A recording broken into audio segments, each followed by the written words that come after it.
नमस्कार दोस्तों, मैं राकेश मेहरा जीके क्लासेस के YouTube चैनल पर आप सभी का हार्दिक स्वागत करता हूं। करंट जीके के इस लगातार बढ़ते कदम पर आज मैं आपसे राष्ट्रीय आपदा प्रबंधन प्राधिकरण उस पर चर्चा करने जा रहा हूं।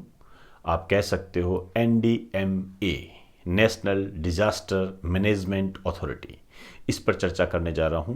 ये क्यों चर्चित है? आपने सुना होगा कि लॉकडाउन 4 के तहत 31 मई 2020 तक लॉकडाउन बढ़ा दिया गया है। लॉकडाउन क्या होता है, किस तरीके से इसमें कार्य प्रणाली होती है, इसकी चर्चा हम कोविड-19 के अपडेट में कर चुके हैं, तो जिसकी यहाँ पर बात करना आवश्यक नहीं है। ये जो NDMA है, इसकी राष्ट्रीय कार्यकारी परिषद ने या राष्ट्रीय कार्यकारी समिति ने ये डिसाइड किया है कि लॉकडाउन 31 मई तक बढ़ाया जाए। तो दोस्तों, न्यूज़ ये है। अब इस न्यूज़ में किस तरीके से हम वैल्यू एडेड करें और एग्जामिनर के दिमाग को समझने का प्रयास करें, उसी को हम आज जानने का प्रयास करेंगे। तो हेडिंग डाल दीजिए, NDMA की राष्ट्रीय कार्यकारी परिषद ने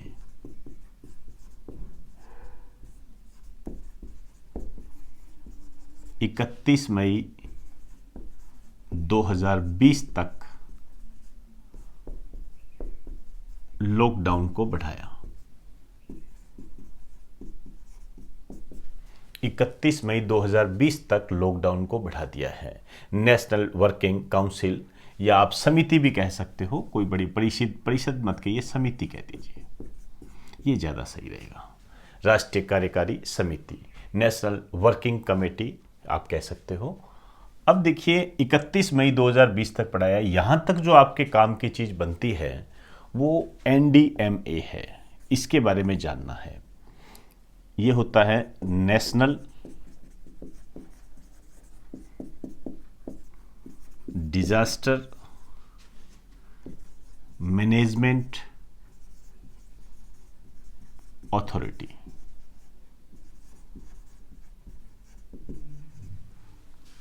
राष्ट्रीय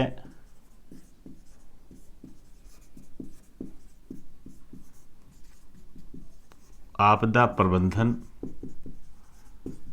प्राधिकरण, ये है। अब देखिए, इसकी हम बात करें, इसका उद्देश्य क्या है, पर्पज क्या है। लिखिए, प्राकृतिक आपदा व मानव निर्मित आपदाओं के आने पर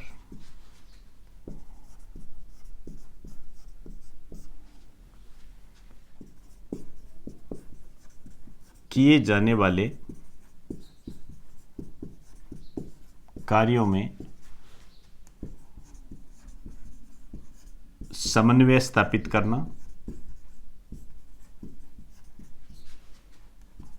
और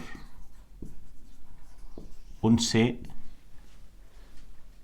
लड़ने की क्षमता विकसित करना।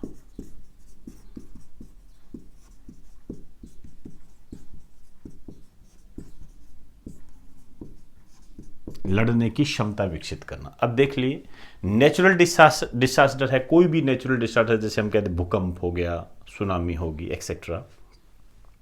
मानव निर्मित आपदा हो गई, मानव निर्मित आपदा आप किस तरीके से भी समझ सकते हो, जैसे विशाखापट्टनम गैस ट्रेजेडी हो गई, इस संबंध में ये मानव निर्मित आपदा हो जाती है।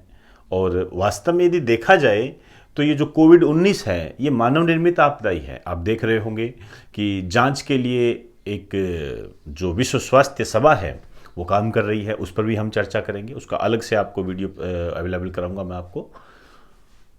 उसमें जो हम कार्य कर रहे हैं, समन्वय स्थापित करना, कोऑर्डिनेशन और लड़ने की क्षमता विकसित करना। अब ये कोऑर्डिनेशन ही तो है कि लॉकडाउन को बढ़ाया। तो यहां पर एक बात ध्यान रखना, देखिए क्वेश्चन की अपनी एक समझ होती है।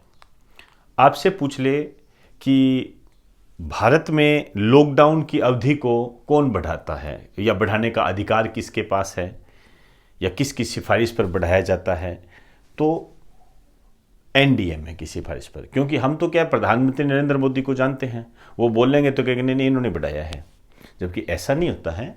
एनडीएमए उनको भी आगे एक सिफारिश की जाती है।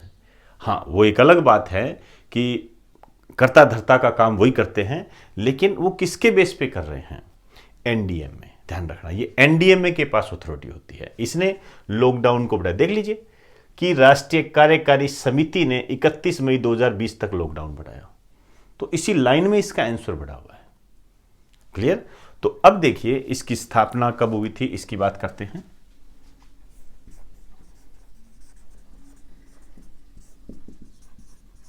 2005 में इसकी स्थापना हुई थी। और ध्यान रखना ये गृह मंत्रालय के अधीन है।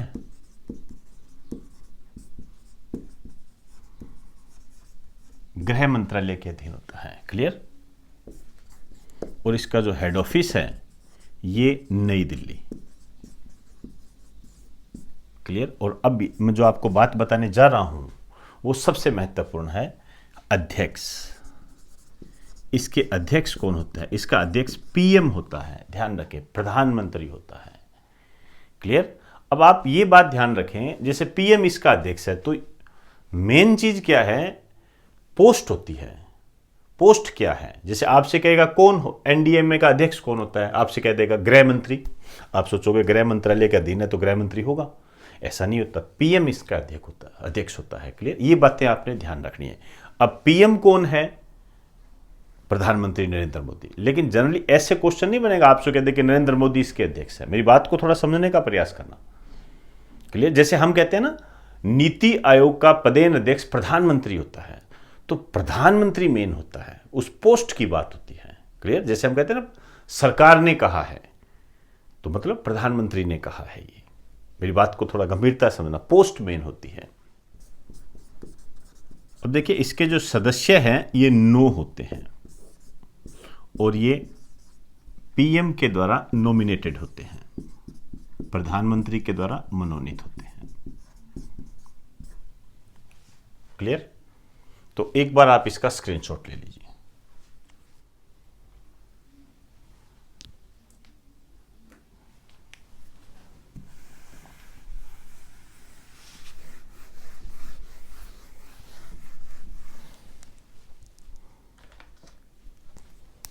अब देखिए एक लाइन लिखिए, विशेष लिखिए। इसने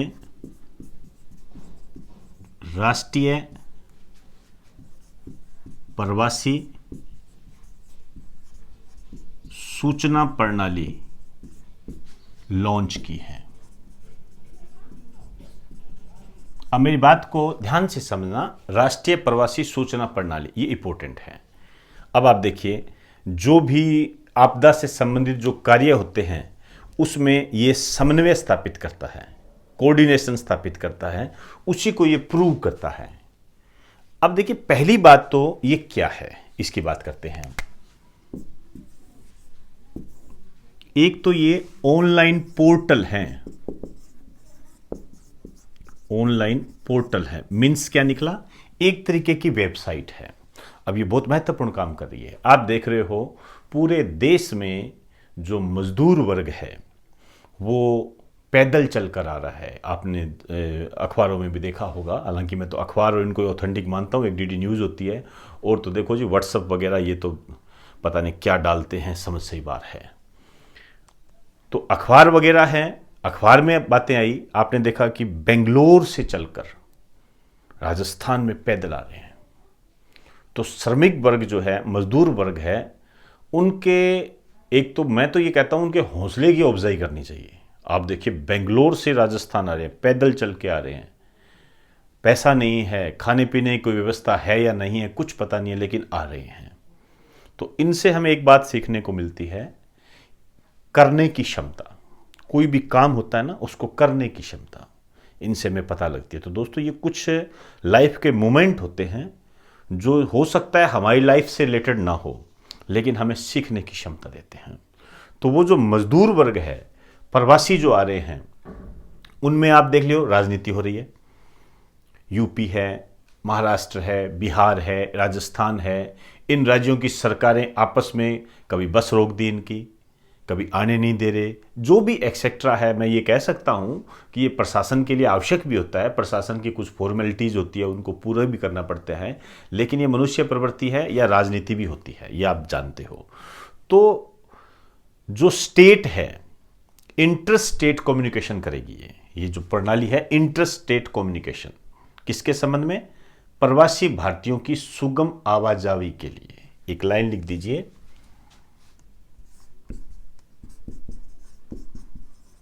यह है इंटर स्टेट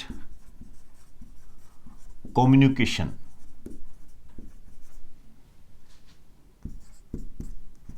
का काम करेगी, जो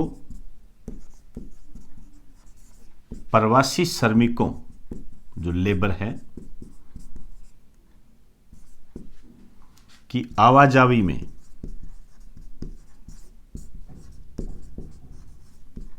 सुगमता से संबंधित है।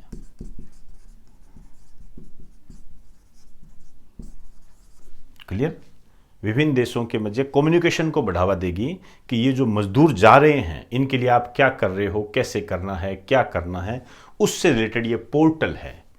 ठीक है, तो अब आपको ये समझ में आ गया होगा कि जो मैंने आपको एनडीएमए का उद्देश्य बताया है कि समन्वय स्थापित करना, कोऑर्डिनेशन स्थापित करना, ये काम क्या हो रहा है, ये क्या है, इंटरस्टेट कम्युनिकेशन क्या है, कोऑर्डिनेशन ही तो होता है ये। तो दोस्तों ये जो इसका जो उद्देश्य है, इसको जो घटनाएं घटित हो रही है उससे आप जोड़कर पढ़े, जिंदगी में कभी भी नहीं भूलोगे कि ये काम क्या करती है, और रट्टा नहीं होता किसी चीज का, ध्यान रखें। क्लियर? अब आप जब भी कोई न्यूज आए एनडीएमए के संबंध में, तो आप उसके काम को देखें, उद्देश्य को देखें, उस उद्देश्य को थोड़ा एनालाइज करें, क्या ये वो काम कर रही है जो इसका उद्देश्य में आता है। फिर आपके लिए ये जाना पहचाना हो जाएगा। और यदि ऐसे टॉपिक जब जाने पहचाने हो जाते हैं तो ये कामयाबी के कारणों में शामिल हो जाते हैं। क्लियर? तो एक बार आप इसका स्क्रीनशॉट ले लीजिए।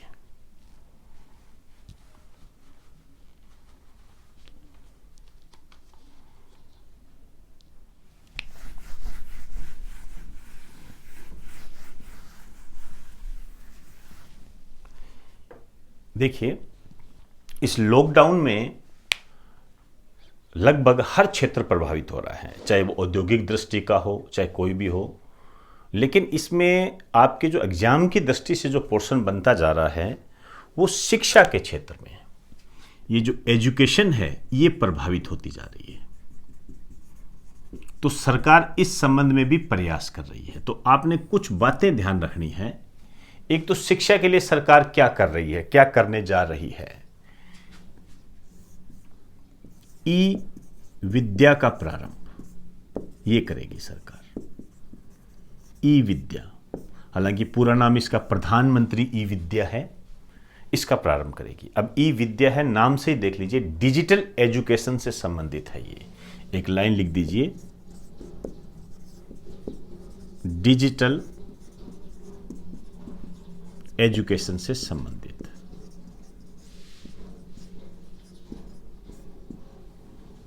और दूसरा जो है 1 से 12 कक्षा के लिए ये टीवी चैनल प्रारंभ कर रही है। टीवी चैनल, कक्षा 1 से लेकर 12 तक अलग अलग टीवी चैनल प्रारंभ किए जाएंगे, पहली कक्षा के लिए, दूसरी कक्षा के लिए। अब देखते हैं कितना होता है, वो आने वाला समय बताएगा। और तीसरा जो है 100 से अधिक विश्वविद्यालयों को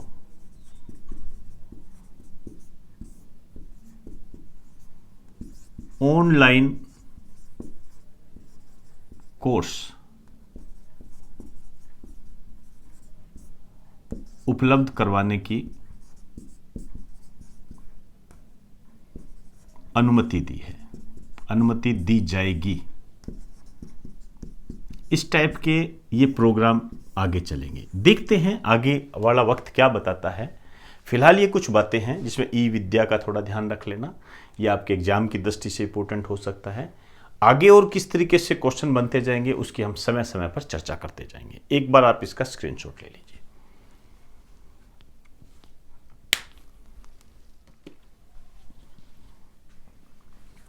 तो दोस्तों, आज हमने एनडीएमए को जानने का प्रयास किया और सरकार के शिक्षा के क्षेत्र में किए जाने वाले प्रयासों को हमने जानने का प्रयास किया।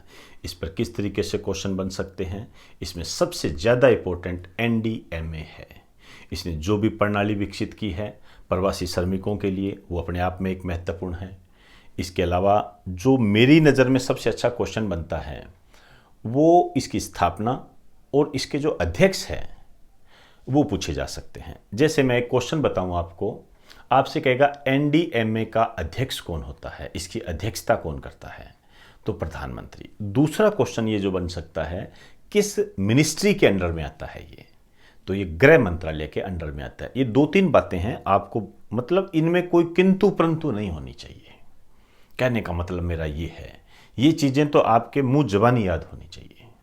तो दोस्तों, इसे आप अपने राइट डाउन करें और अच्छे तरीके से इनको रिवाइज करते जाएं साथ साथ में। इन्हीं शब्दों के साथ इजाज़त दीजिए। नमस्कार।